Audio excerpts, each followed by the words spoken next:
Howdy everyone, do y'all like Monopoly? The games usually go on forever, but I love it. But like seriously, everyone has their own version of Monopoly.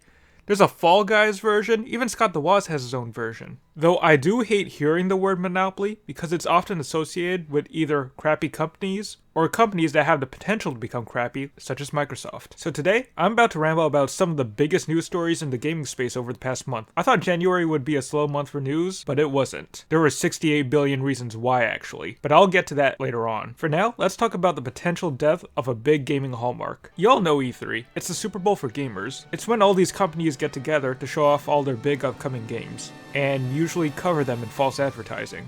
Well, early in January, it got announced that E3 2022 will be cancelled, not only due to the pandemic, but also because of the moderately unsuccessful reception of E3 2021, which was all digital. I think this marks another nail in the coffin for the yearly event. Not the final nail necessarily, but it is a pretty sharp one. Yes, it is true that E3 is important for in-person networking among the gaming industry, but when it comes to dropping announcements, E3 is just no longer relevant. More and more companies are doing their own independent digital event, such as Nintendo, who started this whole thing with their directs. It really does feel like the end of an era is coming. There were many legendary moments such as this,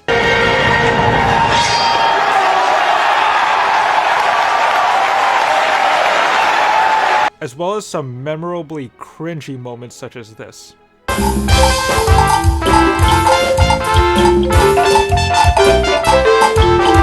I remember back in 2005, before platforms like YouTube really blew up, I got this DVD from a Nintendo Power magazine full of trailers from the E3 of that year, such as Nintendogs, Kirby Canvas Curse, and most notably, the Twilight Princess trailer that unveiled Wolf Link. I remember that trailer just blowing me away back in the day. It will suck if E3 truly does fade into obscurity, but hopefully Jeff Keighley's Summer Game Fest does evolve into something as big as E3 someday.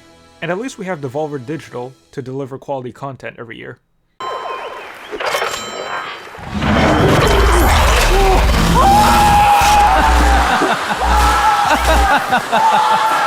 And up next is a little talk about EA's Future. So Battlefield 2042 is garbage. I saw it come in the second it was announced that there wasn't going to be a campaign. The game was full of bugs, there was a lack of content, the previous title Battlefield 5 has a higher player base. Apparently there's word that 2042 is going free to play, and I honestly won't be surprised if it will. Overall, just screw the game. The other day a whole roadmap was released, but like I didn't care to look at it. Like I don't even play the game, I don't even own the game. I'm never gonna own the game, even if it goes free to play, screw it. Like let's let it burn to death. But anyway, let's get on to EA's more interesting news. It's been announced that Respawn Entertainment is working on more Star Wars games. Respawn is one of the two studios that are carrying EA. It's just Respawn and Hazelight, which is run by this guy. Here's what, okay, the Oscars, you know? The Oscars! You know? But anyway, back to Respawn. It's run by this guy, Vince Zampella. He was in charge of Call of Duty during its prime, but he's also known for the Titanfall games, which have a pretty dedicated fan base. I like Titanfall 2, it had a pretty solid campaign. Respawn also developed Apex Legends. I wasn't the biggest fan of Apex, but I will say that it is the most tolerable out of all the big Battle Royale games out right now. Well, now Respawn is revealed to be working on Star Wars. Look how excited Grogu is. That's right, they're working on a Star Wars first-person shooter, a Star Wars strategy game, and of course, a sequel to Jedi Fallen Order. With all these having Respawn attached, I'm interested. Like I said before, Titanfall 2 is a pretty solid game, and although I never got around to finishing Jedi Fallen Order, I had a ton of fun with that game as well. So let's bring it, Respawn. I can't wait to try these games out. With that said, does this mean Titanfall is dead? I guess so for now. It definitely looks like we're not getting one for a while. Maybe Microsoft should just buy EA too, so that way we could get a Titanfall 3.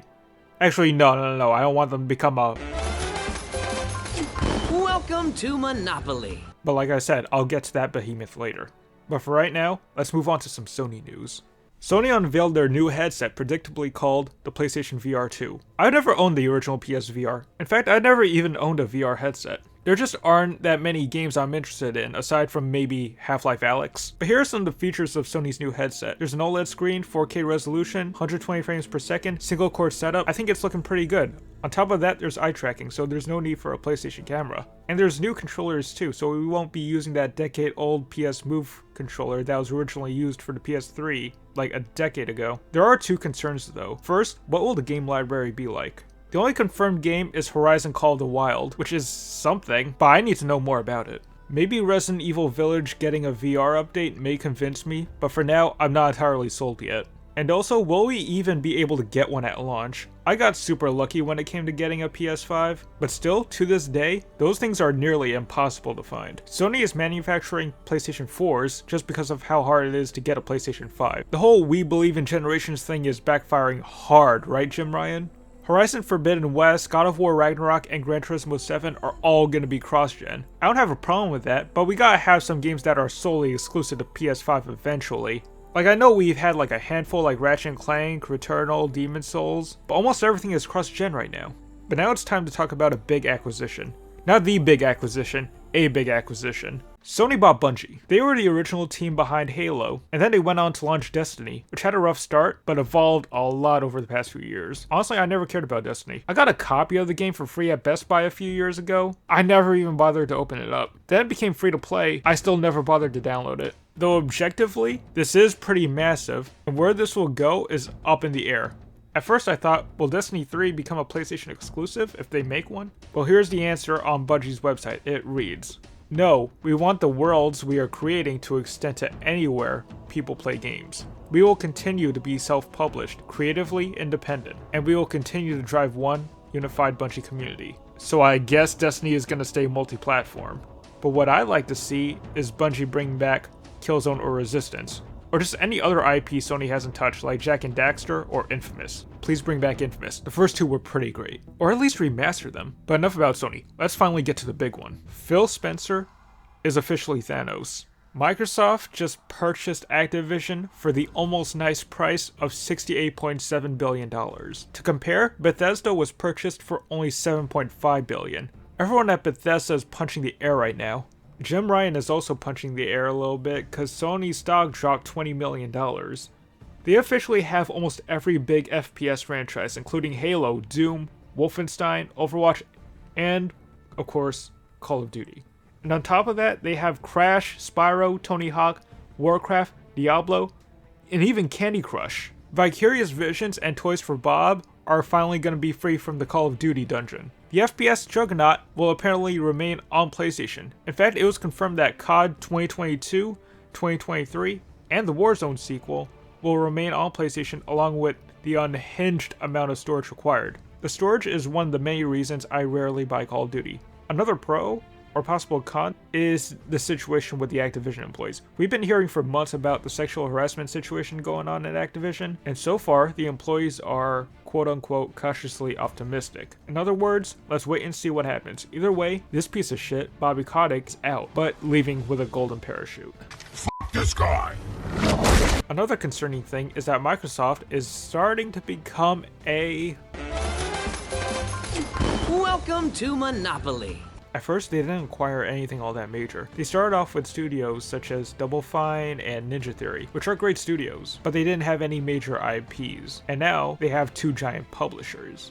Yes, both Bethesda and Activision have major flaws, and Microsoft could make things better. Or they could pull a Star Wars and divide the entire fanbase. Thank you, Disney. Another concern I have is the growing giant that is Game Pass. It's a double-edged sword. I love using Game Pass, it's an amazing deal. But each day, we move closer and closer to an all-digital and subscription-focused future. It's ultimately going the way of the home video market. It feels like Best Buy's Blu-ray section is getting smaller each time a new streaming service is announced. And it looks like the same is slowly happening to the gaming industry. The entire Activision Blizzard catalog probably being added to Game Pass will speed up this process.